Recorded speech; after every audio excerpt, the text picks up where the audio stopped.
Satu-satunya di Indonesia, daerah yang memiliki kehidupan agama yang harmonis antara 3 tarikat dan 1 Muhammadiyah dalam satu nagari, yakni Pariangan.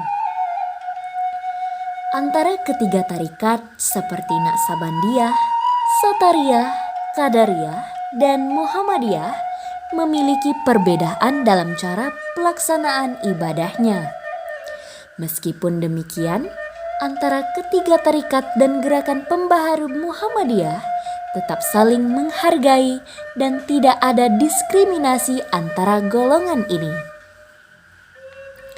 Hingga pada akhirnya dari beberapa golongan yang disebutkan memutuskan untuk mendirikan sebuah masjid yang menjadi wadah persatuan atau tempat berkumpulnya seluruh 3 golongan tarikat dan Muhammadiyah untuk menjalin tali silaturahmi. Adapun fakta unik dari Masjid Islah di Nagari Pariangan ini ialah Masjid Islah melaksanakan sholat Idul Fitri sebanyak 4 kali dalam setahun, yang disebabkan oleh 4 golongan ini memiliki aturan hari yang berbeda-beda.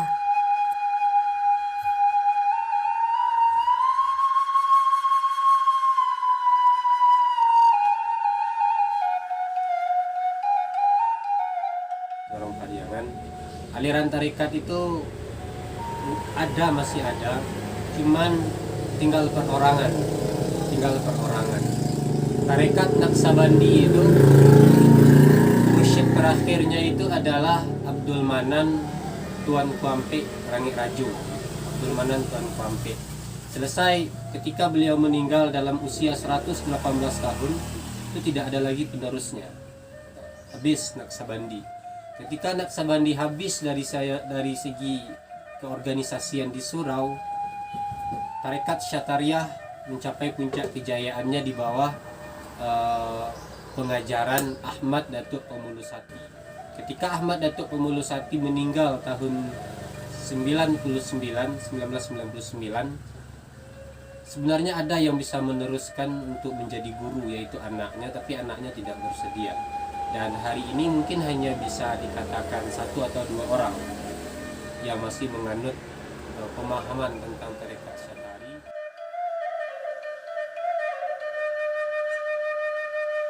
Pada masa sekarang, masyarakat masih menggunakan 32 surau untuk sholat tarawih dan belajar mengaji. Ada surau yang masih berdiri kokoh dan ada surau yang mulai roboh. Dari segi pemugaran dalam mempertahankan surau, pemerintah tidak ikut andil, dikarenakan surau tersebut merupakan kepemilikan kaum suku. Adapun aturan nama yang diberikan terhadap surau berdasarkan nama orang yang menghuni surau, lingkungan geografisnya, dan ada pula surau yang diberi nama berdasarkan imamnya.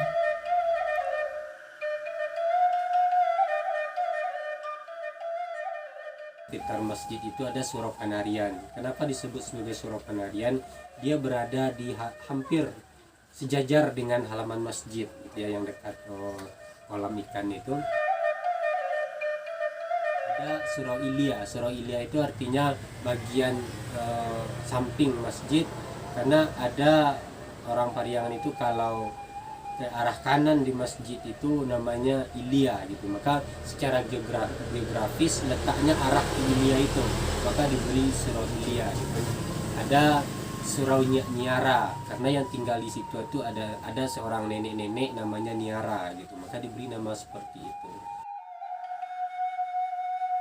Masuknya Islam di daerah Pariangan tentu tidak serta-merta diterima oleh masyarakat setempat.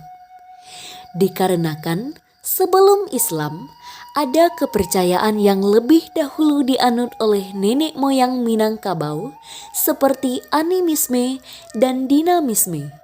Kemudian masyarakat Nagari Pariangan menerima pengaruh Hindu dan Buddha. Lokasi tempat tinggal dari narasumber kami memiliki nama Dusun Biaru. Diambil dari konsonan kata biara yang artinya tempat ibadah orang Hindu dan Buddha. Secara arkeologi, Perbukitan yang ada di belakang rumah narasumber ini seperti bangunan candi yang bertingkat-tingkat. Islam masuk ke Nagari Pariangan memiliki beberapa versi yang berbeda. Masuknya Islam ke daerah Pariangan dibuktikan dengan koin yang ditemukan dari Kerajaan Riau. Salah satu sisinya bertuliskan basmalah dan di sisi sebelahnya ada tulisan Allah dan Muhammad. Koin tersebut tertulis pada abad ke-8 Masehi. Islam ini dibawa oleh Syekh Burhanuddin ya, sebagai seorang ulama Minangkabau yang orang belum tahu kalau sebenarnya Syekh Burhanuddin itu aslinya orang Pariangan gitu. Ya, orang Pariangan aslinya. Nama kecilnya adalah Konun gitu ya. Kemudian dia merantau ke daerah Sintu Lubuk Alung, berguru dia kepada Syekh Madinah, seorang saudagar, seorang pedagang yang asli Madinah, kemudian datang ke Sumatera ini untuk berdagang, maka diberi gelar Syekh Madinah. Dia berguru kepada Syekh Madinah, kemudian namanya dari Konun dirubah menjadi Pono gitu. Orang hari ini tahu hanya bahwa nama kecil Syekh Burhanuddin itu Pono, padahal nama kecilnya Konon. Pono itu nama remajanya gitu. Kemudian dia berguru kepada Syekh Abdurrauf Singkil di Aceh, kemudian dari Pono berganti menjadi Syekh Burhanuddin. Nah, dia kembali ke sinilah Islam itu berkembang di Minangkabau. Walaupun pada awalnya Pariaman menjadi pusat.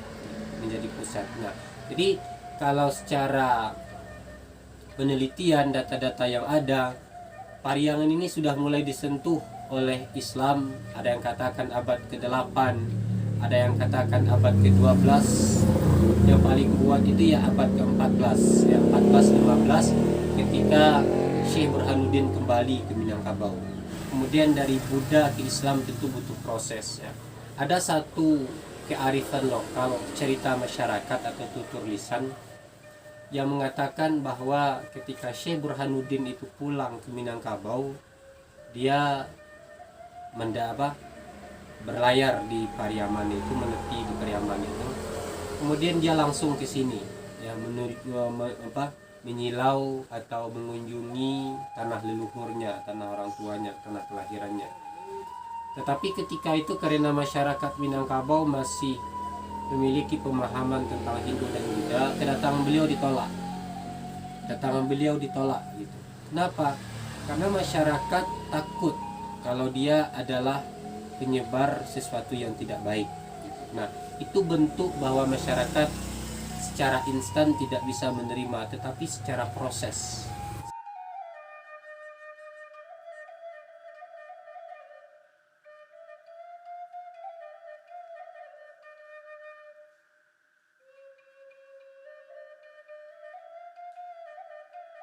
Semua kepercayaan yang masuk ke dalam Nagari Pariangan tidak serta-merta diterima oleh masyarakat setempat, dikarenakan sejatinya untuk memindahkan keyakinan membutuhkan waktu secara berkala yang dibuktikan dari sejarah proses penyebaran Islam di Nagari Pariangan.